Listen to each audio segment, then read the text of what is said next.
তুমি কি জানো, পৃথিবীর অনেক ইতিহাস এখনও সমুদ্রের নিচে ঘুমিয়ে আছে। হয়তো এমন শহর যেগুলো একসময় মানুষে ভরা ছিল, এখন কেবল গভীর অন্ধকার আর ঢেউয়ের আওয়াজ কি। প্রায় ২,০০০ বছর আগে গ্রিক দার্শনিক প্লেটো প্রথম বলেছিলেন, একসময় ছিল এক উন্নত সভ্যতা নাম আটলান্টিস, যারা প্রযুক্তি, জ্ঞান আর স্থাপত্যে এতটাই অগ্রসর ছিল যে একদিন তারা নিজেদের অহংকারে ডুবে যায়, আর সমুদ্র তাদের গ্রাস করে নেয় গিয়ে। আজও বিজ্ঞানীরা সমুদ্রের নিচে খুঁজে চলেছেন সেই হারানো শহর।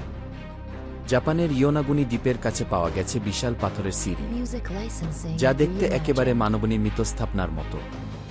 ভারতের উপকূলে দ্বারকা নামের প্রাচীন শহরও ডুবে গেছে সমুদ্রের নিচে, যেখানে ডুবুরিরা পেয়েছেন মন্দির আর প্রাচীন ইটের দেয়ালগি।